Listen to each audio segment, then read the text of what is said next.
Hey, everybody, welcome to season 1, episode 2 of General Hospital Snark. We can't wait to talk about several things this week, including how did Mama Snark and Snark Jr. get their names? Stay tuned.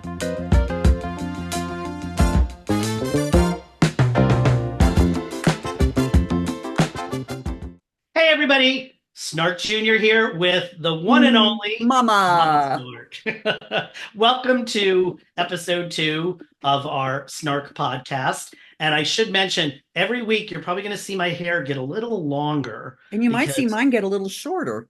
yeah, I'm away from my barber right now. I'm down in South Carolina working on my house, and my barber's in New York, and I really don't trust great clips. So we're going to just let it go for a little bit. But hey, thank you for your response from last week. That was phenomenal. We so Phenomenal. appreciate you. And, let me get it out right up front. If you like us, hit that like button, subscribe to us on our YouTube channel. If you're not following us on General Hospital Snark, start following us. Get the word out. Tell your friends. Be that cool person on the bus watching our podcast. So somebody goes over your shoulder. Hey, what is that? That looks good. Who is that old lady you're listening to and why? And the guy in the stripes. What are they talking about? Remember Luke and Laura, General Hospital, of course. There you go. Anyway, so let's get right to it. So we got a couple of people ask me and have asked you, I know, over the years, and often confuse us, but we are different people, We are as really evidenced by different this people. podcast. So do you remember, Mama Snark, how you got your name? I don't, because initially I was the only one posting anything. And so I just figured I was, this kind of nebulous creature behind She this. didn't need a name. And then you came along and we realized that back in those days we would both snark on the same day, which we are tending to do more now. And Yeah. it's and people would get us confused. And frankly, it still happens because not everybody reads the what we put on the Little picture to say Mama tagline. Snark edition or Snark Junior edition. So I said, I don't know, we need to figure out a way to distinguish us. And you Yeah. said, So I came up with, well, I'm the junior person here, so why don't I be Snark Junior? So that makes you. Mama Snark. And Well, that's also because at that time we had two other people snarking with us, and they referred to them as the sister the snarks, sisters, yeah. the sisters. So And then yeah, later we got Sprite, and he was Snarky Sprite. snarky So Sprite. and occasionally you may see those people pop up in Occasionally, your. Amanda's around. She is. She's very Yeah. present and account. She's over on the patrons page, knowing them, and she's she's an emotional support person for us Yes. because she tells us when we're being stupid. Which isn't as often as you think it would be. Not as often as she should. Yeah. Exactly. Exactly. So I want to address this is a great venue for like addressing snarks that have popped up during the week. And this week I want to talk about the snark I did where I said, what Dante did was sort of ick, had the ick factor. And you don't know how much we rely on your responses because I sat there and I was like, everybody's disagreeing with me. Dante's great. Oh, I love his hair. He's a great brother, blah, blah, blah. And then finally, somebody said it better than I did. And what made that whole thing kind of be ick to me was the fact that instead of staying in the apartment when Chase arrived to sort of tell Christina, don't answer any questions, et cetera, et cetera, he left and secretly called Diane to get over there. And I just thought Dante's character would have stayed and gone up against Chase and not sort of done the little Totally. And it would, and sneaking around. maybe the only reason they did that was because they weren't sure how to write that a confrontation between Chase and Dante, because Dante's not minding his police P's and Q's with this. In fact, Right. no one is. But he usually does. So that was my little that seemed a little, well, it's no surprise. Characters on General Hospital do a lot of stuff that seems out of character all the time. It's Yeah. just, and we've said this before on the page. Why do they do it? Because plot. They don't know how to write it any other way. So they sacrifice everything for the plot. And I grew up on soap operas where it was always character first, plot second. The character drives the plot. And I'm reading the really great oral history of Ryan's Hope right now by Tom Lisanti. And it over and over again. That's what they talked about with Ryan's Hope. The scenes were so well written. And they'd go to the daytime Emmys, and all these shows like General Hospital would have these Ice Princess action oriented scenes. And then they'd get to Ryan's Hope, and Ryan's Hope would have this confrontation between Catholic Maeve and her daughter who just had an abortion. And it was like riveting, and they'd win all the awards because again, it came out of the character. And that's Well, what that's just writing 101. I know. I know. I mean, I'm sorry. It's, David and I are big readers, and we've read a whole lot of novels, nonfiction, et cetera, et cetera, et cetera. And when you have a writer that takes a character and has them do things that are like bizarre, and why would they do that? They're either having a mental breakdown, which so far no one on General Hospital has indicated that's what's going on, at least not up front. Yeah. Or they're acting because someone else is making them do something. I mean, there's always a logic. I mean, think about your own life. You don't have people just randomly going up to you and telling you to do something you don't want to do because it's out of your character. You'd say, no, I don't do that. I mean, I would assume that's what you do. I don't know. That's what I do. And so you're right. It's annoying when we have someone whom we know well, to have them do something, and you just kind of go, did you have a bad morning? Did you get up? Was your coffee cold? What's going on here, people? And there's a difference of when you're turning a formerly good character into more of a villain. That's you give them a reason to turn into a villain. Somebody they love died and they're seeking revenge, or there's a million ways. Right. But this little tiny thing that you just mentioned with Dante, it may seem like we're making much ado about nothing. But in fact, if you notice, there are all these tiny little micro missteps with characters throughout every episode. I don't know. It builds up. But speaking of out of character, let's talk about the character of Drew Kane, Quartermain.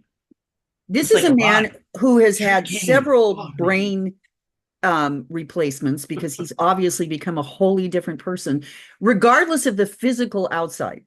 I mean, we all know this. Drew has been different people. We're okay with that. We understand that in soap opera land. But just because the body has changed, it doesn't mean the whole personality has to change with it. And right now, the situation with Drew and Willow, I know we're going to go there. Oh my gosh, what are they thinking? This is the creepy. I'm sorry, especially since, I mean, we're so close up to the Me Too thing. It's just too close. It's too recent.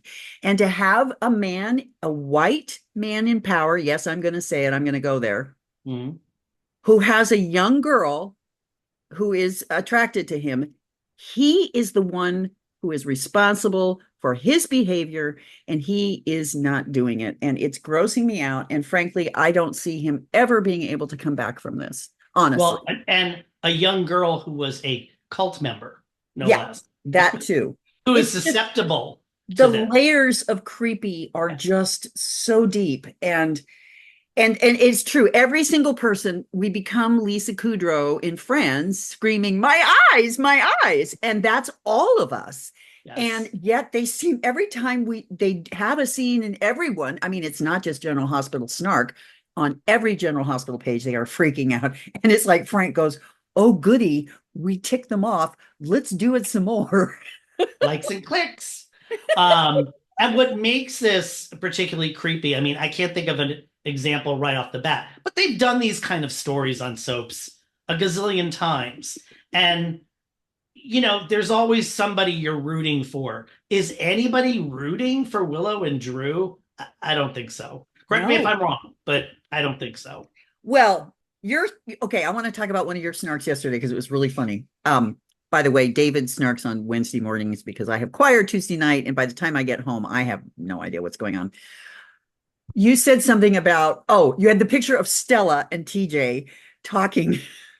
And you said, here's Stella counseling TJ and all the other available women that he could be partnered with. I thought that was so brilliant. And it's true. I mean, of the two, and I'm going to go out on a limb here because we all know how much I hate the baby story. And Oh, it's just, and yeah, me too. let's just have them regurgitate it. I mean, the whole Alexis and Jordan conversation yesterday at jail was here, let me rehash this for you. Yeah. I like the character of Molly. I like her. I think the actor, Kristen, is doing a fantastic job. But TJ is her millstone right now because TJ has become this big whiny baby Well, and they've they've written him out of totally lost the character. plot on him. Yeah, he's been written out of character. He was Yep. never like this. Again, He's people. fitting the plot. Yep. Yeah. And now, have you always liked Molly? Did you like Haley Pelos's Molly? I did. I have always liked Molly. Yeah, I did too. I did too. Yeah. And Oh, actually, I know this is a super unpopular opinion. yeah. I really like Christina. And honestly, she's not acting out of character at all. They are No, nailing yeah, her. I'm not sure what the blowback is on Well, I think Kate what it Manzi, is, but here's here's my perspective so you understand because I know a lot of people are going to disagree with me and that's okay. yeah, I'm the mom of 4 kids. I have raised kids. I have lost children. no, So I know the crazy that comes with that. I know the crazy that comes with pregnancy. I mean, not that I mean, frankly, most of our viewers do too, right? They're yeah, moms. They know. She is, I don't know that in that situation, first of all, I'd never be the surrogate for anyone because that's just a problem right there. yeah, My uterus is not for, well, my uterus is gone. Someone's got it. I don't know. But I'm not going to be putting anybody else's baby inside of me to give it away. I can't even, I mean, God bless the women who do that. And I am so grateful for them, but I couldn't do it. So what I'm saying here is you guys are all like, oh, Christine is so selfish. She's only thinking about herself. You bet she is. She mhm, just went through the greatest, the most horrific experience of her life up to this point, right? Because yeah, we know in 3 months something else horrific is going to happen. So stay tuned. But she's acting completely in character. And actually, Molly is too, because what happens in situations like that is you lose your freaking mind. We need to come back to balance. We've been yeah, rehashing this story way too long. Everybody needs to move on to something else. yeah. I mean, it would have been, and again, I might get stones thrown at me or thrown at the screen for saying this. It would have been interesting had Haley Pelosi's not had some tragedy happen in her life. Um, it would have been interesting to see what she would have done with a grown-up Molly, because really there wasn't a lot for her to play over the years. I mean, they used to do little mini plots with TJ and Molly, like, oh, she wrote a book. Oh, Kate stole the book and put her name on it. Oh, TJ was picked up for shoplifting. Oh, this happened. Oh, that happened. But there was never any consistency. And now with the new Molly, she's become a lead character, which is great, but it's a shame that, you know, it wasn't the original actress Right. because Haley was great. She's a good actor. I yeah, hope she gets a chance to yeah. come back and do some But things I'm because, happy that we've got Kristen was it oh, McGuire? totally. I am. And And this is the rub. I am thrilled with the whole Davis family. Every one of those women is top-notch actor. We'll get into Sam in a minute, that situation. okay. But it's just you can't give them a story like the baby story, rehash it, regurgitate it for 9 months, and here we are still. I mean, my snark this morning about Jordan visiting Alexis in prison. Let's just rehash the whole baby story.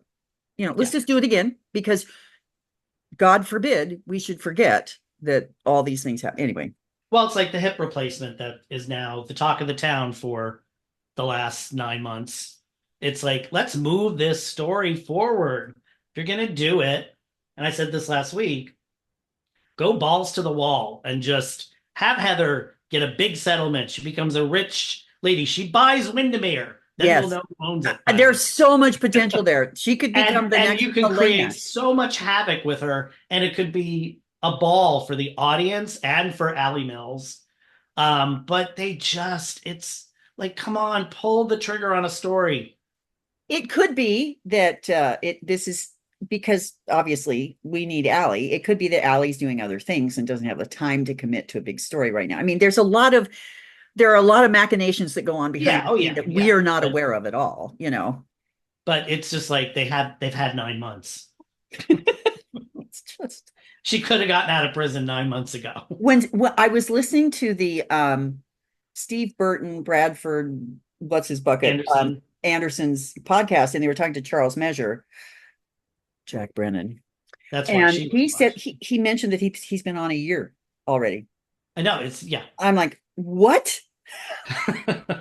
When I go back to do the from the Snarchives, and it's like I go back and I'm like, oh, blah blah blah blah blah is happening today. Oh, this was last year, 3 years ago, because the same things are still happening. Well, and Stuck. okay, so we've talked a lot about how to introduce a character into a show.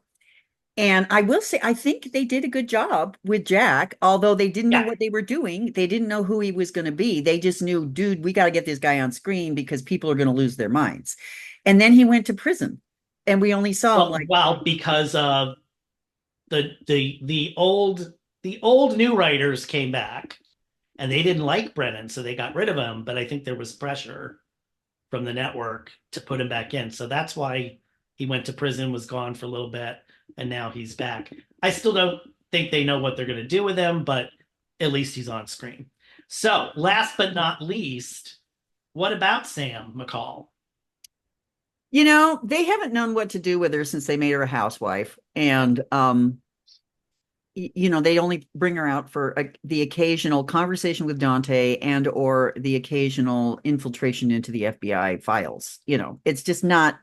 Well, also too, do you know we'll say rumors because we don't know if it's a fact or not, but the rumors of why she's been on screen less and less and less and No, less. I don't know the rumors. There was something around the time because Billy Miller died tragically about a year ago. And I think around the time I remember Kelly Monaco doing a lot of tributes and doing a lot of advocacy and things. And apparently it pissed off Frank.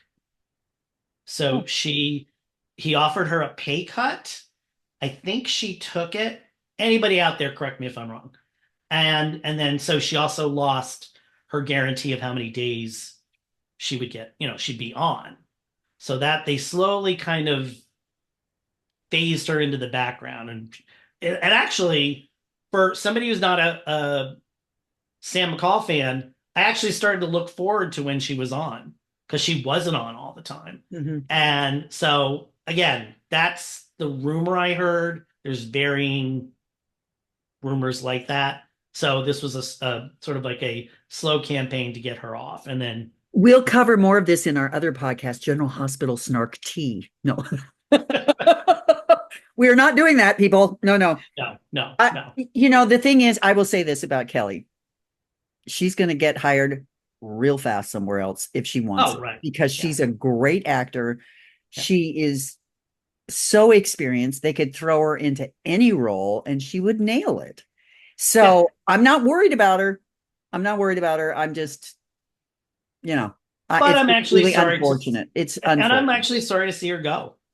Yeah. Yeah, she'll definitely land on her feet. Well, here's the thing. I mean, it leaves a huge hole. How are they going to address this hole? I mean, and oh God, are we going to have 9 months of mourning Sam? I can't do this, people. Yeah, no, it's not looking forward to a lot of stuff coming up. Anyway. No, it feels weird. Oh, we're going to do a new segment in the podcast. It's called the weekly text message from stepmother, because she watches. Well, last week. Okay. So this was from yesterday afternoon. So that would have been Wednesday, September 25th. Why are the angry people yelling at each other in Lulu's hospital room? Is there a good reason or just a convenient set? So wrong. 90% of the time they're having an inappropriate argument or discussion on a set that is like, why there? But hey. Lulu's over there going, people trying to sleep. That's why we love it. And by the way, speaking of sets, your plant there reminds me of the coffee shop with the ferns and the. I wish I had. You only see that table. Oh my gosh! But that wall of staghorn ferns—that's probably the most expensive set they've got. Takes a lot of watering. Yeah. Anyway, thanks for tuning in. We hope to see you next week. And again, if you like this, hit that like button, hit that subscribe button, and we'll see you next week. Start Peace Junior out, saying people. bye.